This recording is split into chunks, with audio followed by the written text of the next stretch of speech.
Quero falar nesta noite sobre a sós com Deus. Diz de novo para o seu vizinho: Deus está lhe esperando no lugar secreto. Acho extraordinário como Deus, em sua soberania, em sua grandeza, em sua supremacia, se interessa por compartilhar conosco a sua comunhão. Quando ele cria o homem, Gênesis 1:26 diz que ele o fez o homem à sua imagem, conforme a sua semelhança. Com isto, ele já estava compartilhando do seu ser com a sua criatura. Quando ele monta, se eu posso usar essa expressão, o boneco de barro, a quem ele chama de homem, ele sopra nas narinas deste homem fôlego de vida, e este sopro de Deus é o compartilhar da sua natureza com a criatura. O fato é que toda a Bíblia nos revela que Deus tem interesse de estabelecer conosco comunicação íntima e pessoal. Esse texto que nós lemos é muito conhecido, de Mateus capítulo 6, porquanto nele Jesus ensina aos seus discípulos, seguidores, a oração mais lida e mais repetida de todos os tempos. É a chamada oração dominical, também conhecida como oração modelo. E é interessante esta oração, dentre tantas razões, eu queria destacar pelo menos duas. Uma é que os discípulos viram Jesus orando. Só lê lá em Lucas 18, que traz o mesmo relato. E quando eles veem a maneira íntima com a qual Jesus ora, eles desejam compartilhar da mesma intimidade com Deus. E eles dizem assim: Senhor, ensina-nos a orar. A expressão ensina-nos a orar subentende: ensina-nos a orar assim. Por quê? Os discípulos eram judeus. Eles estavam habituados com orações, estavam habituados com liturgia, com culto. Portanto, orar não era uma novidade para eles, eles não eram leigos na oração. A diferença é que a oração do judeu, a oração no culto judaico, mantinha um protocolo, uma proforma, uma formalidade que trazia o sentimento de um distanciamento da pessoa de Deus. Por exemplo, um judeu jamais pronunciaria o nome de Deus, o nome de Javé ou Yavé, pelo cuidado, pelo zelo que eles tinham de não profanar este nome, de não tomar este nome em vão.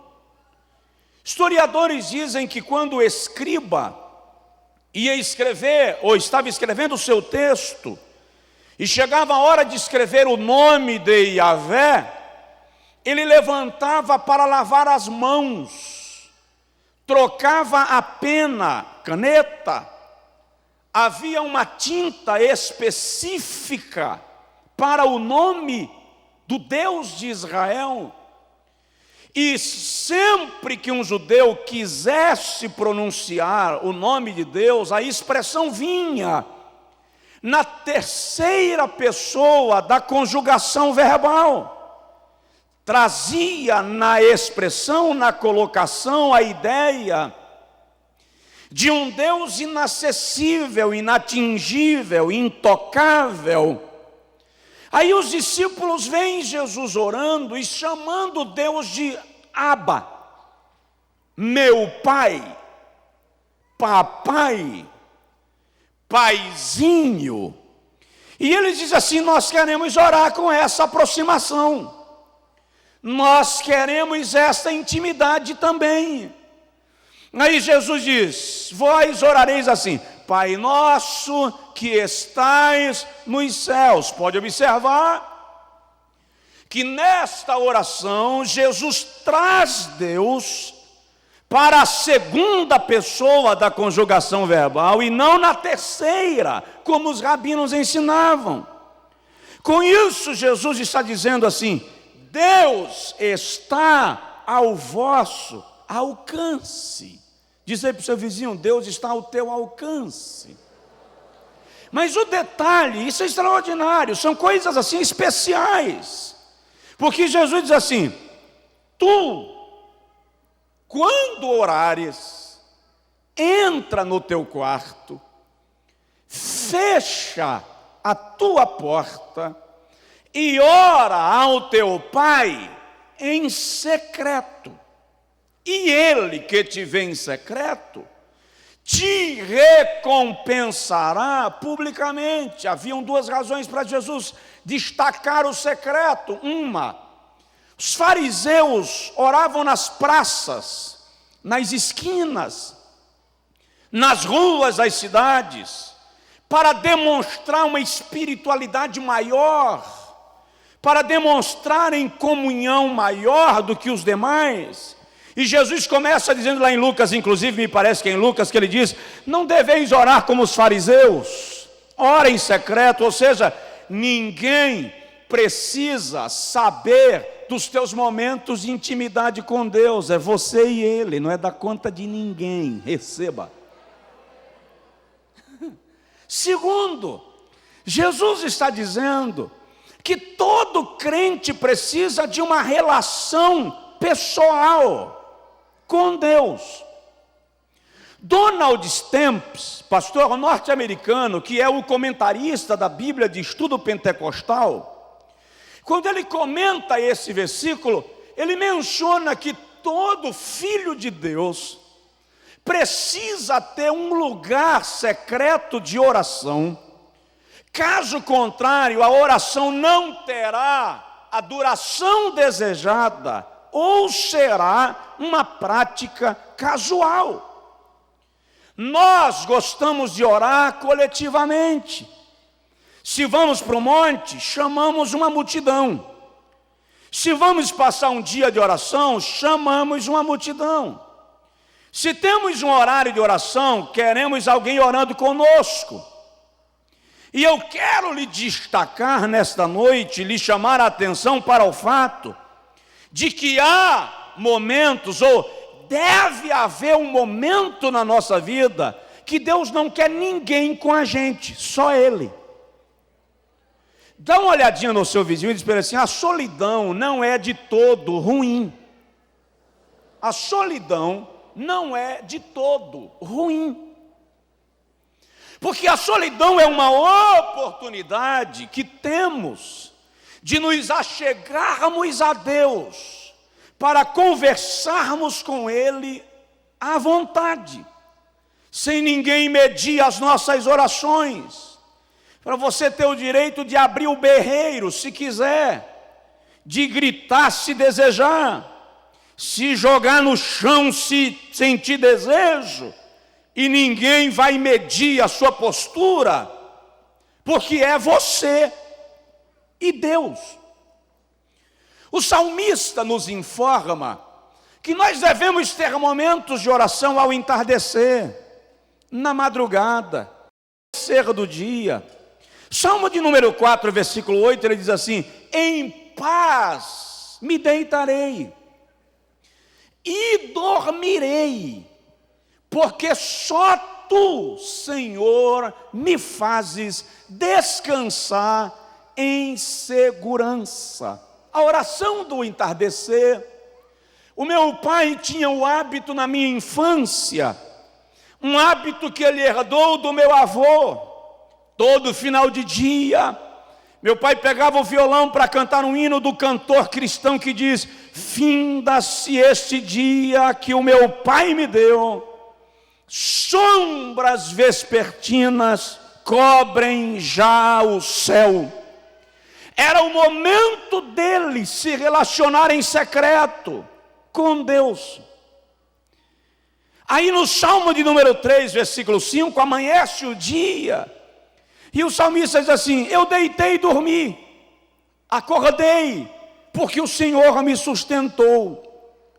O sábio Salomão, escrevendo em nome da sabedoria, que tipifica Cristo em Provérbios, capítulo 8, versículo 17, diz assim: eu amo os que me amam, e os que de madrugada me buscam, me acharão.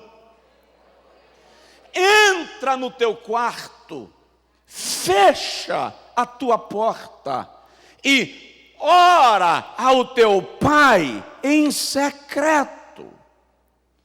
Nós podemos observar na Santa Bíblia que grandes milagres sempre foram precedidos por oração secreta, pela solidão. Quando Elias chegou na casa da viúva de Serepta, e a Bíblia diz que o filho da viúva de Serepta morreu, 1 Reis 17, 19, Elias pegou o menino e levou para o seu aposento. Ele só orou sobre o menino. Segundo o livro dos Reis, capítulo de número 4, versículo 3 a 5, quando uma viúva também de um dos filhos dos profetas procura Eliseu acerca de uma dívida que o seu marido deixara, e o credor queria levar os seus filhos como escravos para a quitação do débito, Eliseu olha para a viúva e diz assim: entra na tua casa, tu e teus filhos, fecha a tua porta. Tem momentos que Deus não quer plateia na sua relação com Ele. Também em 2 Reis capítulo 4, quando Eliseu encontra a sunamita cujo filho havia morrido, a Bíblia diz que Eliseu tomou o menino, levou para o seu quarto, sozinho, e orou, e o menino foi ressuscitado. Em Mateus capítulo 14, quando Jesus encerra a multiplicação dos pães e peixes, a Bíblia diz que ele saiu do meio da multidão e foi para o monte, sozinho, orar, no versículo 23. Em Marcos capítulo 1, a Bíblia diz que Jesus levantou-se bem cedo e foi para um lugar deserto e ali orava. Quando ele chega na casa de Jairo, falei disso aqui outro dia em Marcos 5, para ressuscitar a filha de Jairo, as carpideiras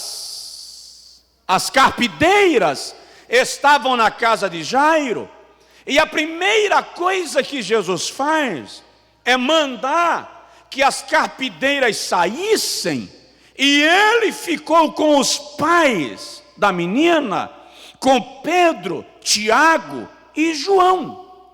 Eu até disse aqui outro dia que você não deve manter perto de você aqueles que dependem da sua dor para terem lucro. As carpideiras eram pagas para chorar. Quando Jesus vem para ressuscitar a menina, elas riem. Não mantenha perto de você quem depende da sua dor para ter lucro. Dá um toque no seu vizinho e diz para ele assim: manda embora as carpideiras. Manda embora as carpideiras, tá? Então, alguns milagres na Bíblia acontecem depois de horas de solidão, de oração secreta. Eu tenho a ousadia de dizer que a maioria de nós só ora quando está na igreja, aquela rápida oração depois da leitura bíblica. E provavelmente será por isso que nós desfrutamos menos dos milagres que Deus quer liberar sobre a nossa vida. Deus está nos aguardando no lugar da intimidade. Entra no teu quarto, fecha a tua porta, ora ao teu Pai em secreto, e Ele que te vê em secreto te recompensará publicamente. Vamos observar rapidinho, não vai dar para eu concluir o raciocínio, mas vamos até onde o tempo nos permitir, observar quais são as bênçãos da oração secreta. Quais são as bênçãos de estarmos diante de Deus sozinhos? Eu disse sozinhos. Diz aí para o seu vizinho, sozinho. Há momentos que você vai orar com uma multidão. Há momentos que você vai convidar o seu companheiro de oração. Eu tenho um companheiro de oração, vocês conhecem, pastor Jailton. Nós oramos juntos há mais de 20 anos, pelo menos uma vez por semana. Mas tem dia que eu digo para ele assim, tu fica aí que eu vou orar longe de tu, tá? Ele não barulha orando, eu não consigo orar com quem ora em voz alta perto de mim. Entra na minha oração e eu começo a repetir a oração do outro, tira a minha linha de raciocínio. Então ele não interfere, ele ora em silêncio, mas tem momentos que eu preciso estar só. E semana passada ele veio para orar comigo naquele período de oração, e ele disse assim, Brandão, sai de perto de mim que eu não quero orar perto de tu hoje não. Eu entendo isso, é um momento que não cabe mais ninguém, é o seu momento de segredo com Deus, não cabe mais ninguém. Então, quais são as bênçãos dessa oração secreta? Primeiro, ela gera arrependimento. Deixa eu te falar uma coisa. Tem coisas em você que Deus quer tratar contigo, que Ele não vai fazer isso na frente de ninguém. Tem áreas da tua vida que Deus quer tratar, que Ele não vai levantar profeta na frente de ninguém para tratar. Ele vai querer tratar só contigo. Tem coisas no seu interior que Deus quer trabalhar, que ninguém vai saber, só vão ver os resultados, mas ninguém verá o tratamento de Deus.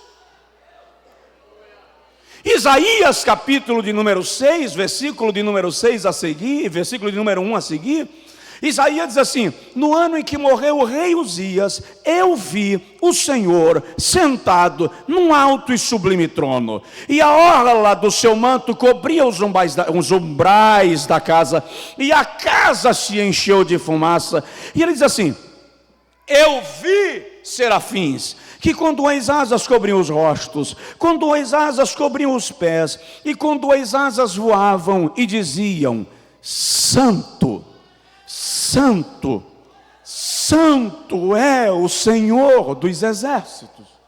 Levante assim a sua mão comigo, ou coloque a mão no coração.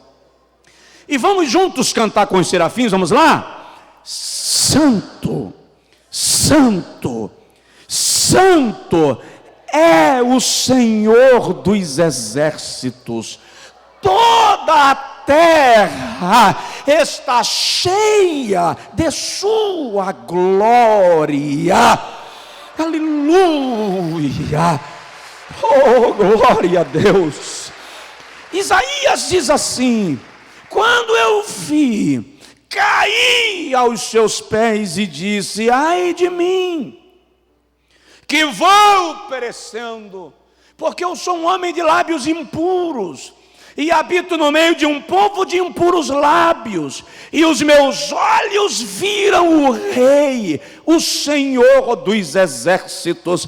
Aí Isaías declara, um anjo voou do altar, trazendo uma tenaz na mão, e na ponta da tenaz uma brasa, e tocou os meus lábios e diz, eis que o teu pecado foi perdoado, e a tua iniquidade foi tirada. Só então Isaías ouviu a voz de Deus dizendo, a quem enviarei? E quem há de ir por nós? E ele responde: eis-me aqui, Senhor, envia-me a mim. Arrependimento é uma experiência da oração secreta. Tem coisas em sua vida, querido, você está na igreja, você canta no coral, senta no púlpito, prega de vez em quando, você ora para valer e não consegue se libertar de certos hábitos, de certos vícios, continua escravo de certas situações. Pastor, eu não consigo, não tem jeito. Aí você já pensou assim: me deduraram para o pastor? Dedurou não. O Espírito Santo está falando contigo. Você quer vencer essa situação?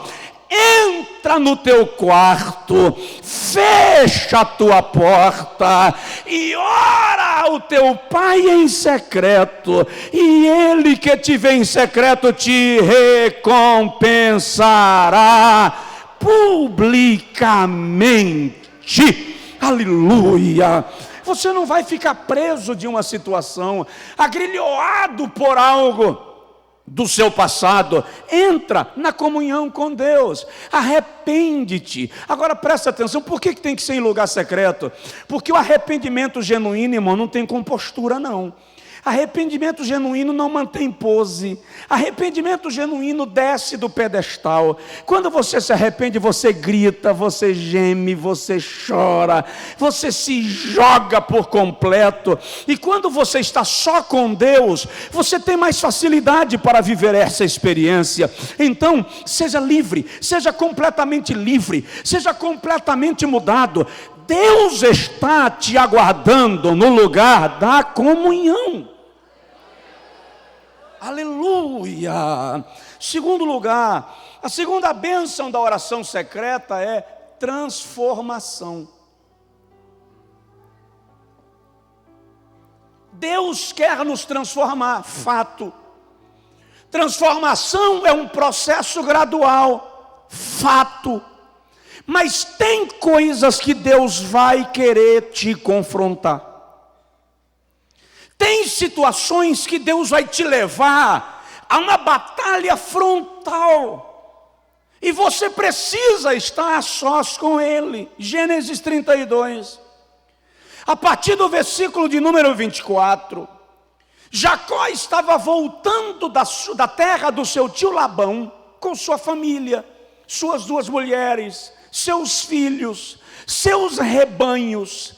De repente alguém diz assim: olha, Esaú teu irmão vem ao teu encontro, e ele ainda guarda a ira dos 20 anos atrás, quando você roubou a bênção dele. Jacó, que não era besta coisa nenhuma, chamou os seus servos e disse: leva gado, leva ovelhas, leva presente para o meu irmão, para aplacar o seu coração. Jacó esperou e os mensageiros foram. De repente lá vem os mensageiros trazendo o gado, trazendo as ovelhas, e disseram assim: olha, Esaú não aceitou a tua oferta, vem com 450 homens e diz que vai te matar. A Bíblia é muito clara quando diz que Jacó teve medo. Aí ele chamou a sua família e disse: olha, vai um bando pelo caminho da esquerda e outro bando pelo caminho da direita, para que seja o caso que, se ele encontrar a um, não exterminará a ambos, e eu não ficarei por completo desfilhado. E alguém olha para Jacó e diz: tá, nós vamos cada um por um caminho, mas e tu vais por qual caminho? Com qual grupo você vai? Jacó olhou e disse: eu não vou. E o texto diz assim: e Jacó ficou só. E o texto acrescenta: e lutava com ele um homem. Presta atenção nisso. Jacó não lutou com um anjo. Jacó lutou com um homem. Eu sei que era anjo, eu não estou desfazendo do que está escrito. O que eu estou dizendo é que na mente de Jacó não era anjo, era homem. Fosse anjo, Jacó não ia sair no tapa com um anjo, né, irmão? Ele viu um homem, e o nome disso na teologia cristã é teofania. Vai lá para o CETEF que você aprende, tá? Teofania é quando a divindade se manifesta em forma humana.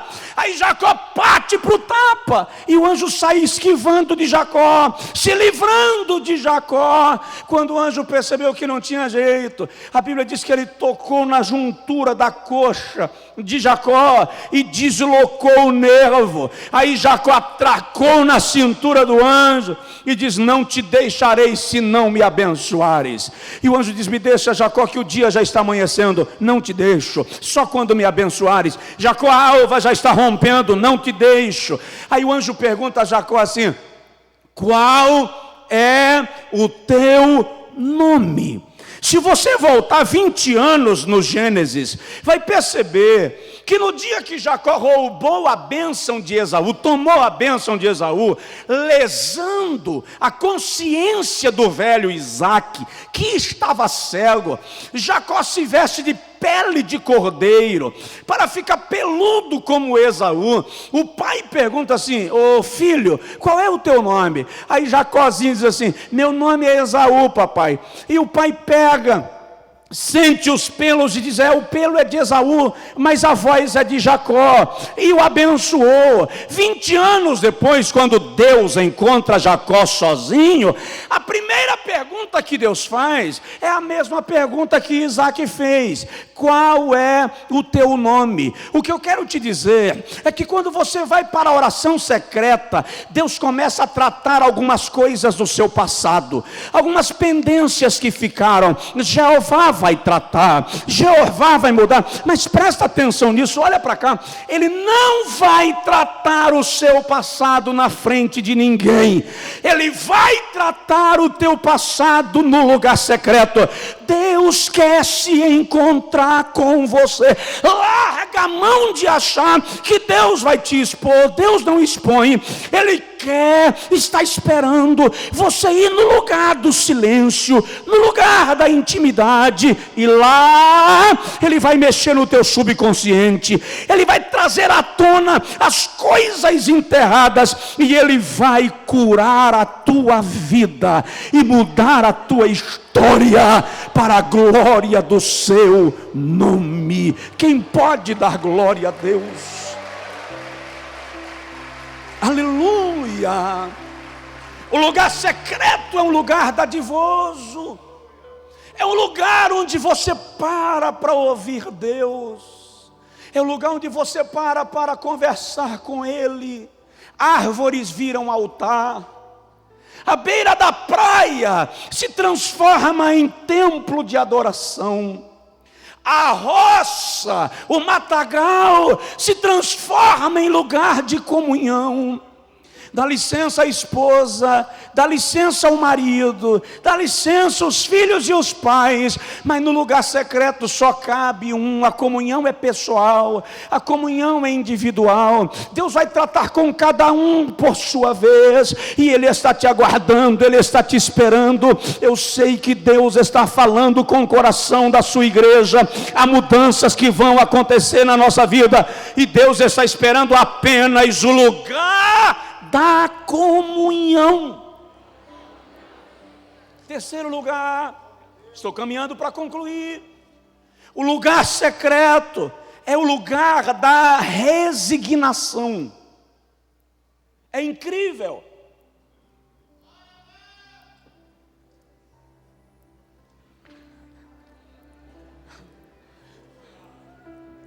É incrível como nos tornamos resignados depois da oração secreta.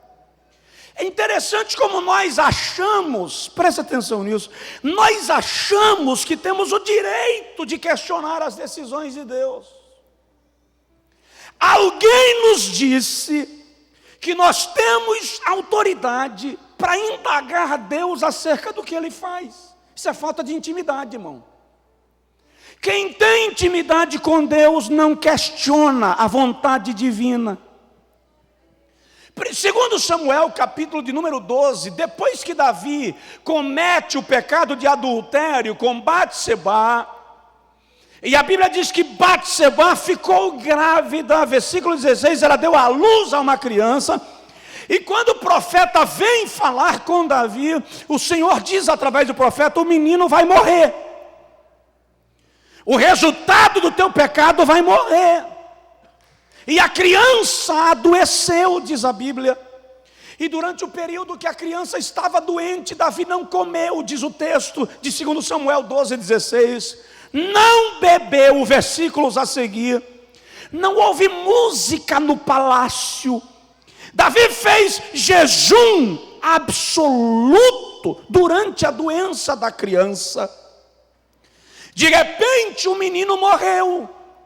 E os servos de Davi começaram a cochichar. Ele não pode saber que o menino morreu. Se com a criança viva ele não come, não bebe, não dorme, sabendo da morte da criança, ele vai morrer também. Aí Davi percebeu o cochichar dos seus servos. Deixa eu abrir um parêntese para dizer que a oração secreta aumenta a sua percepção de forma incrível. Não adianta ficar cochichando perto de quem saiu do lugar secreto da oração, porque a Bíblia diz assim: Deus não faz nada sem antes revelar aos seus servos, os santos profetas. Camarada cochicha lá na reunião sigilosa na madrugada, aí Jeová vai lá e dedura para o profeta Eliseu, vai lá e diz o que é que vai acontecer no outro dia. Herodes planeja matar o menino de manhã, um anjo aparece de madrugada e diz: José, sai daqui porque Herodes está chegando aí. A oração secreta lhe leva a uma capacidade de percepção extraordinária. Por isso, Jeremias 33:3, clama a mim e responder-te-ei. Vou te revelar coisas grandes e eternas que você não conhece. Aleluia. Provoca seu vizinho devagarinho e diz para ele assim: na oração secreta você aprende a perceber as coisas. Na oração secreta você começa a perceber as coisas. Aleluia. Aí Davi volta para o texto. Davi chega para os empregados e pergunta: a criança morreu? E eles dizem: sim, majestade, a criança morreu. Aí Davi levantou, foi tomar banho, mandou colocar o banquete e comeu, mandou os músicos voltarem para o palácio e tocarem melodia. Aí os empregados não entenderam. E alguém que tinha intimidade com Davi chegou e disse: nós não podemos entender você. A criança viva, você não come, não dorme, não bebe, não ouve música. Aí a criança morre e você vai comer, toma banho e toca música no palácio. Que contrassenso é esse? Davi diz assim: eu saí da oração secreta, companheiro. Enquanto a criança estava doente, eu clamava para que Deus porventura tivesse misericórdia de mim e não matasse a criança. Mas agora que a criança já morreu, ela não virá a mim, eu irei para ela. O que Davi estava dizendo era: eu aceito a decisão divina, eu me rendo ao que Deus fez. Eu não sei qual foi a decisão que Deus tomou na sua vida e em torno de que são os seus questionamentos, mas eu lhe digo: não questione a soberania de Deus, se rende, vai para a oração secreta. Pode ser que Deus te diga porque Ele quis fazer assim. Oração secreta gera resignação. Entregue-se ao plano de Deus, e o que Ele fez você verá lá na frente que é melhor para você. Aleluia. O que Deus fez é melhor para você. Provoca seu vizinho e diz para ele aí: o que Deus fez é melhor para você. O que Deus fez é melhor para você. Ainda que você não entenda, ainda que você não concorde. Eu acho interessante, Deus faz uns negócios na minha vida e não pergunta se eu concordo. Mas eu vou reclamar como? Se eu for reclamar, Ele vai olhar para mim e vai dizer assim: quem é você, Caco, para me perguntar o que é que eu estou fazendo? Quem você pensa que é, pó, barro? Cala a boca, e o que eu fiz está feito, eu sou Senhor. Não adianta ficar questionando Deus. Mergulha na graça, mergulha na soberania, mergulha na misericórdia. Lá na frente Deus vai te mostrar por que Ele agiu assim. assim: Ele é Senhor e sabe o que faz. Quem puder dar glória a Deus, dê. Quem puder dizer amém, diga amém. Mas vá para a oração secreta. Eu vou parar. Aleluia. Eu queria falar que oração secreta gera autoridade divina. Não vou comentar. Eu queria falar que oração secreta gera honra diante dos homens. Deus te honra diante dos homens quando você o busca na sua intimidade e na sua comunhão. Eu gostaria de falar que a oração secreta gera vitória sobre os seus inimigos. Estão te caluniando? Estão sentando a pancada em você? Estão te dando de porrada, que você chega até às 11, não acerta nem o caminho de casa? Não precisa dobrar a manga e sair na mão. Vai para o lugar secreto. Vai conversar com Deus. Quem tem intimidade com Deus tem quem responda às suas causas. Quem tem intimidade com Deus tem quem fale por si. Cala a boca e vai orar. Chega lá e diz assim: Jesus, estão batendo em mim, Jesus. Estão dando pancada em mim, Jesus. Estou zonzo de tanto apanhar. Me ajuda, Jeová. Está doendo. Vai chegar um momento que Jesus vai olhar e vai dizer assim: já bateram demais. Estão exagerando. Até aqui eu deixava. Até a 39ª chicoteada podia, mas já deram a 40ª. Estão querendo dar a 41ª. Chega! Agora eu vou entrar nesse negócio e acabo com essa festa. Aleluia! Oh, aleluia! Ninguém vai lhe bater demais. Jeová está vendo cada chicoteada. Então vai para o lugar secreto. Dá um toque assim no vizinho para ele: vai para o lugar secreto. Vai para o lugar secreto. Aleluia.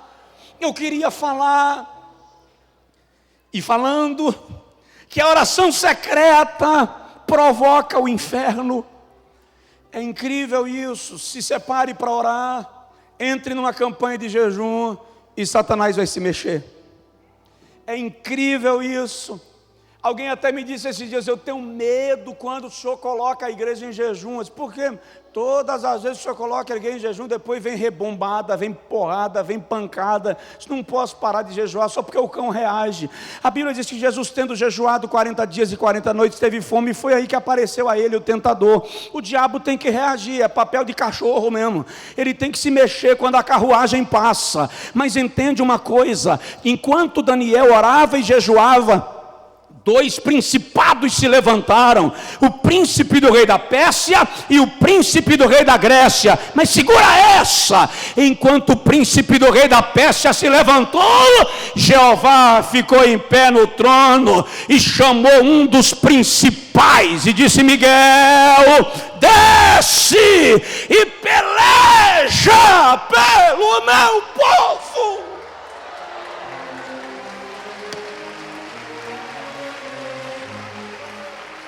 O inferno levanta, mas as hostes celestiais se mexem. Aí o anjo chega para Daniel e diz assim: olha, tu és muito amado, desde o início das tuas orações, Daniel 10, eu vim te trazer respostas, mas o príncipe do rei da Pérsia se levantou contra mim, e Deus mandou Miguel, um dos principais arcanjos, que ficou a pelejar, e está subindo agora o príncipe do rei da Grécia, mas eu subirei e pelejarei contra ele. Deixa eu te dizer: existem demônios? Existem. O diabo está solto? Está. O inferno está atacando? É verdade. Satanás está agindo? Está. Mas os anjos de Deus estão pelejando por você.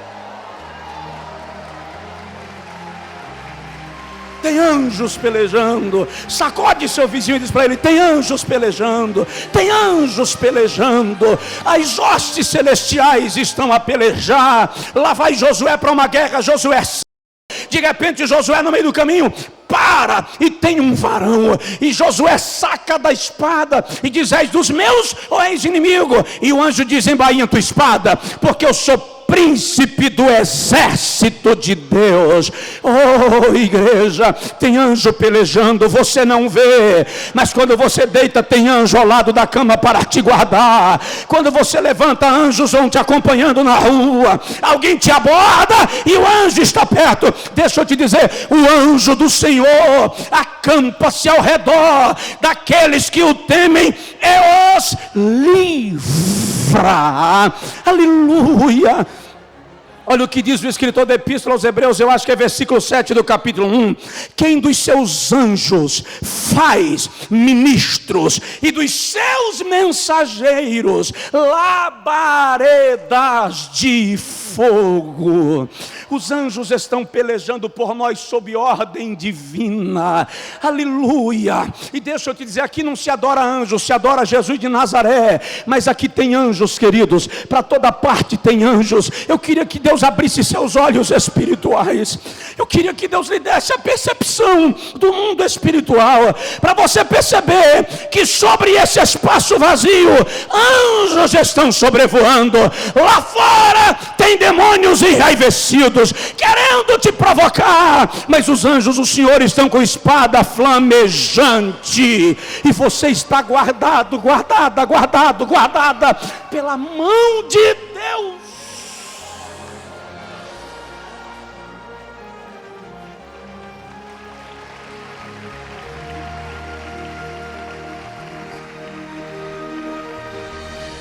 Eu ouvi um testemunho uma vez numa convenção de uma menina de 14 anos cujo pai era inimigo de crente, não gostava de crente. A menina tinha o desejo de se converter e o pai dizia: se você se converter eu lhe mato. E aquela menina um dia passando na porta da igreja, um dia de celebração da ceia, ela entrou no culto escondida e aceitou a Jesus como Salvador. E quando o pastor, a igreja estava orando por ela, ela foi batizada com o Espírito Santo. E até batismo à tarde, antes da ceia, e a menina disse: eu quero ser batizada. Ora, já foi batizada com o Espírito Santo. O pastor olhou para a igreja e disse: como é que eu posso não batizá-la? Jesus já confirmou a conversão da menina: batiza. A mãe ficou sabendo, mandou um filho correndo dizer para ela: não entra nesse negócio não, que teu pai vai te matar mesmo, tu sabe que teu pai é uma fera. E o irmãozinho dela chegou, ela já estava dentro do tanque batismal, disse: olha, mamãe mandou dizer para você sair, que o pai ficou em casa amolando facão, vai te matar. A menina olhou para trás, olhou para o lado, disse: não vou sair mais não, já estou aqui dentro, eu vou ser batizada. E foi batizada, participou da ceia. E os irmãos disseram: não vá para casa, você vai dormir lá em casa hoje, não tentarás o Senhor teu Deus. Mas irmão, crente novo, convertido, irmão, batizado com o Espírito Santo hoje de manhã, não tem medo mais de nada. A menina disse: eu vou para casa. E foi mesmo. Quando ela chegou na calçada da casa, o cadeado estava trancado. E aí, irmão, batizada com o Espírito Santo hoje de manhã. Crente está assim, está na faísca, fala em línguas até quando o vento sopra. Ela começou a falar em línguas na calçada e batia o pé e falava em línguas, e o poder começou a tomar conta. De repente a menina abriu os olhos e viu um anjo de Deus em pé na calçada. E o anjo com uma espada abriu o cadeado, e a menina viu quando abriu, e o portão abriu, e ela entrou, e entrou para dentro de casa. O pai levantou e disse: quem abriu a porta para ela, eu vou matar. E correu na cozinha e catou o facão, e quando partiu para cima da menina, o anjo de Deus deu-lhe uma burdoada no meio da lombar, e ele caiu, e só ele e a menina viam o anjo, e o anjo colocou a espada no pescoço dele, e ele disse: filha, manda ele parar que ele vai me matar. A menina disse: o senhor aceita Jesus? Se o senhor aceitar, ele para. Ele levantou para partir para cima da menina, o anjo mais uma: filha, manda ele parar que ele vai me matar. O senhor aceita Jesus? Se o senhor aceitar, ele para. O homem não aguentou, emborcou no chão e disse: eu aceito a Jesus, eu me rendo a ele. A igreja veio, orou pela família, e a menina viu quando o anjo partiu de volta para o seu lugar. Fica de pé aplaudindo ao Senhor, fica de pé dando glória a Deus. Se você crê nisso, diz aí para o seu vizinho: alguém peleja por você. Alguém peleja por você. Alguém peleja por você. Oh, aleluia, aleluia.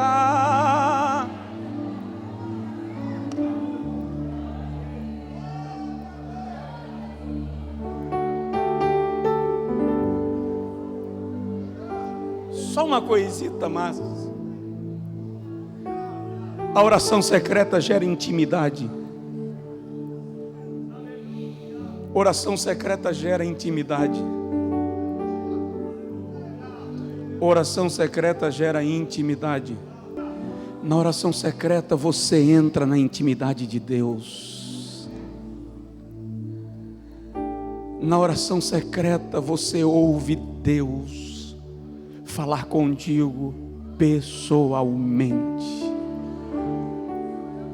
Só umas referências para servir de Gênesis 5:24, Enoque andou com Deus e não se viu mais, porquanto Deus para si o tomou.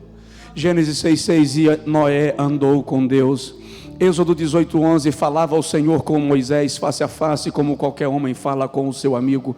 Números capítulo 12, versículo 6, quando os irmãos de Moisés, Arão e Miriam, sumo sacerdote e profetisa, começaram a falar mal de Moisés, o Senhor mandou Arão e Miriam irem lá na tenda. E quando chegam lá na tenda, o Senhor diz assim: faz o seguinte, se houver em Israel algum profeta, apresentem a mim, porque eu não conheço, e eu vou conversar com ele em sonho ou em visões, mas com o meu servo Moisés eu converso cara a cara, tete a tete, olho no olho. Presta atenção nisso. Deus quer que você tenha intimidade com Ele. Deus quer que você tenha intimidade com Ele. Vai chegar em casa hoje à noite, não vai para o Facebook, hoje não. Não vai para o Fantástico, hoje não. Vai para o Extraordinário. Se recolhe um pouquinho, no banheiro, no jardim da casa, no escritório da casa, debaixo da mesa, e diz assim: Jesus, foi dito hoje à noite que o Senhor quer que eu esteja num lugar secreto contigo. Vim te buscar, quero te conhecer, quero te perceber, quero te sentir. Aleluia. Ora um pouco, conversa um pouco. Eu vou te dar uma sugestão. De vez em quando para de orar e cala a boca, fica em silêncio. Pode ser que Deus queira falar com você, e Deus é educado, Deus não fala enquanto você fala. Encerrou uma conversa, cala a boca, silencia um pouquinho. É monótono, pastor, você que sabe. Silencia um pouquinho. Pode ser que Deus queira lhe dar um direcionamento. Depois volta a orar. Se ele não falar nada, volta a orar. Volta a orar. E se você orar 10 minutos, 15, 20, Deus não falou nada, 30, Deus não falou nada, encerrou a oração, não tem problema não, levanta e vai dormir. Pode ser que Ele se assente à cabeceira da tua cama na madrugada. Oh, aleluia, a oração secreta gera resultados. Entra no teu quarto, fecha a tua porta e ora ao teu Pai em secreto, e Ele que te vê em secreto te recompensará publicamente.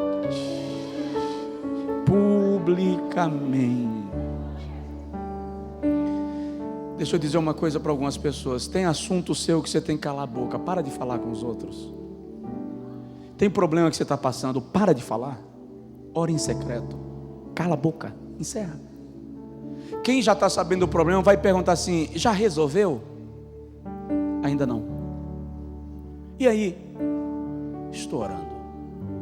Estou na mão de Deus. Não fica falando. Tem coisa que não é para ficar falando, é para ficar calado. Porque Deus está trabalhando em silêncio. E eu quero profetizar para algumas pessoas aqui. Deus vai te surpreender. Ore comigo agora. E diga para o Senhor: eu quero a tua intimidade. Eu quero a tua intimidade. Eu quero a tua presença.